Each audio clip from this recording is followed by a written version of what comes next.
嗱，呢兩日咧就有兩單知識產權訴訟引起咗廣泛嘅關注喎，放埋一齊睇咧就好值得探討啦。一邊係71起訴 Nike 侵權，另一邊咧就係茉莉奶白一審敗訴 LV 判賠金額高達1030萬啦。嗱，呢兩單 case 睇落去毫無關聯，但係背後嘅品牌策略同商業邏輯就好值得深入拆解啦。嗱，先講71起訴 Nike 呢單啦。Nike 咧就計劃推出一款全新嘅 Air Max 95運動鞋，鞋身嘅側面咧就採用咗橙、綠、紅三色橫向條紋嘅設計。呢個配色嘅方案咧，熟悉71嘅人一睇就可以聯想到佢嘅品牌視覺啦。咁如果淨係配色相近，或者咧都仲有生意空間喎。但係 Nike 嘅另一個安排就好難解釋啦。佢將發售日期咧就定咗係7月11號，7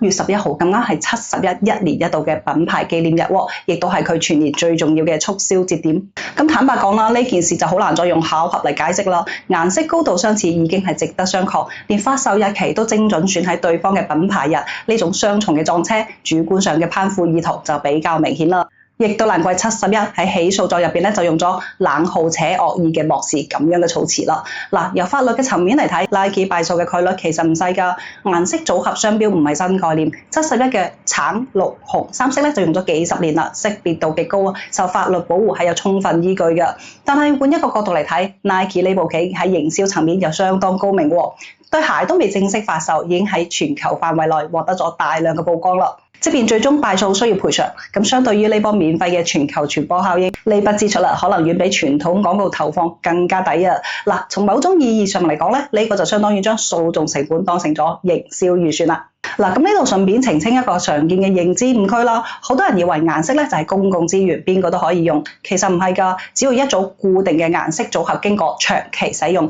可以令到消費者穩定咁聯想起特定嘅品牌，喺法律上邊咧就獲得咗第二含義咯，可以註冊為顏色組合商標。好啦，我哋再嚟睇國內呢單 case 啦。茉莉奶白就因為品牌 logo 同 LV 嘅4葉花卉圖形高度近似，一審被認定構成商標侵權，判賠1030萬。嗱，咁關於呢單官司咧，網上就引起咗熱議啦。有人覺得 LV 小題大做，亦都有人覺得茉莉奶白確實係擦咗邊喎。但係我想由另一個角度嚟講，如果我係 LV 嘅品牌負責人，我可能就唔會選擇訴訟啦。點解咁講？嗱，我哋可以對比另外一個案例，霸王茶姬嘅包裝設計就同 Dior 嘅 tote 包圖案其實有高度嘅相似喎。嗱，但係 Dior 始終就冇採取法律行動啦。咁呢兩個案例本質上就係同一個邏輯啦。茶飲品牌同奢侈品牌睇落去就唔係同一個賽道。但係正因為唔喺同一個賽道，反而存在一種奇妙嘅共生空間喎。快消品牌嘅大規模傳播就可以為奢侈品牌嘅經典設計帶嚟更加多年輕受眾嘅認知，而奢侈品嘅設計基因咧，又可以為快消品牌提升調性同話題性啦。咁如果係我嚟操作咧 ，LV 完全係可以換一個思路喎。與其花時間精力打官司，不如順勢而為，同茉莉奶白搞一場聯名快閃活動，一邊係頂車嘅設計語言，一邊係國民茶飲嘅流量，兩者碰撞出嚟嘅話題度同傳播效應，絕對係比一場訴訟帶嚟嘅聲量更加大，而且係雙贏喎。LV 咧就觸達咗更加廣泛嘅年輕消費群體，茉莉奶白咧就獲得咗頂車嘅品牌背書，消費者亦都得到咗新鮮感啊！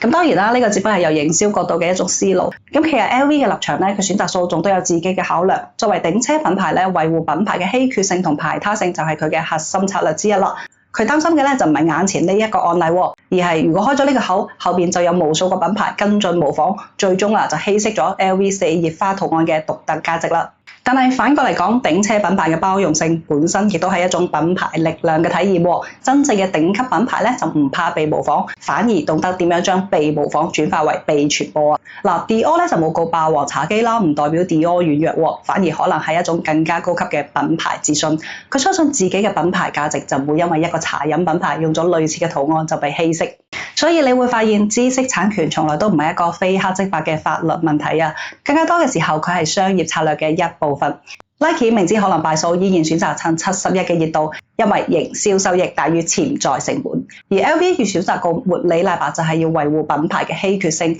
而 Dior 選擇唔告霸王茶姬，因為佢睇到咗另一種可能性，免費傳播嘅價值，可能比一場勝訴更有意義。嗱，每一個品牌喺做決定之前咧，都計過一筆數㗎。法律咧只不過係底線，真正決定高唔高、點樣告，永遠都係商業利益嘅考量。而更加高明嘅品牌咧，往往可以跳出告與不告嘅二元思維，而揾到第三條路，將潛在嘅衝突變成咗共贏嘅機會。